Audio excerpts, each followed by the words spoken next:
Tous les profils sont acceptés, hein, c'est-à-dire que ça va à la fois des profils à type administration économique et sociale, à la fois des profils aussi scientifiques, des profils littéraires. Donc je pense que c'est ce qui fait aussi la richesse de la formation. On est rapidement pris par l'immensité du travail, donc voilà, il faut concilier toujours le travail en entreprise et le travail personnel, donc on n'a pas le temps de chômer. Le programme est très complet, hein. C'est un balayage complet à 360 degrés de tous les process RH.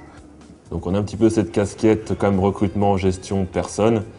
On est quand même assez basé sur le relationnel, mais on a quand même aussi cette petite part de commercial et de négociateur qui peut intervenir dans le métier.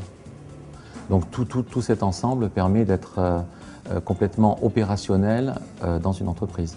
Les débouchés sont multiples. Vous avez à la fois des postes de consultants en ressources humaines, consultants en management, consultants en organisation, essentiellement consultants en recrutement, c'est quand même une partie majoritaire du métier de consulting, mais ça va aussi sur des postes de RRH, de responsables ressources humaines, d'assistants RRH, des postes aussi de chargés de la formation, hein, puisque la formation est un enjeu important en France, et aussi, bien sûr, sans oublier tout ce qui concerne l'administration du personnel, où là, vous avez des postes, par exemple, de gestionnaire paye.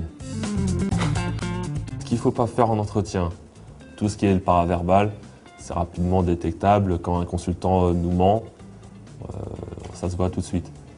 Alors les CV, dans la lecture, donc, tout dépend du secteur d'activité. Il y a des CV, la structure du CV change en fonction du cœur de métier d'entreprise. Après, le cadre qu'on a tous, le CV doit faire une page, ça c'est faux. Parce qu'on a des CV, ils font 3 pages, 7 pages. Donc il n'y a pas de lecture particulière. On va dire que je suis à même maintenant de pouvoir mener un processus de recrutement de A à Z de manière autonome. Qui répond exactement à ce qu'attendent aussi les employeurs. Une capacité d'adaptation, une capacité à prendre une situation d'entreprise, à tenir compte des valeurs de cette entreprise, de sa culture d'entreprise, pour s'intégrer de la meilleure façon qu'il soit au sein d'une équipe.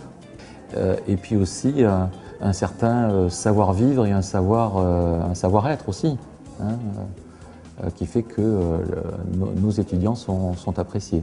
C'est quand même important je pense, de connaître ça dans sa vie, de passer par une école de commerce pour créer comme du lien, pour créer un réseau, ce qui peut nous servir à la sortie d'un M2, pour savoir qu'un ami fait finance, un ami fait market, un ami fait négo.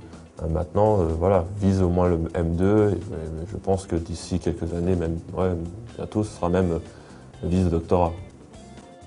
Ben justement, le thème d'aujourd'hui, c'était de travailler sur Up in the Air de George Clooney en version originale. C'est un monde de l'entreprise qui est assez dur et qui est associé au néolibéralisme. Ceci étant, il y a quand même un message d'espoir qui est que la fonction RH, avec la nouvelle génération, elle est censée se régénérer. Il y a des nouvelles choses à inventer, il y a des nouvelles choses, des nouvelles pratiques à faire. What else? Je passe. Ah, t'as un suivant.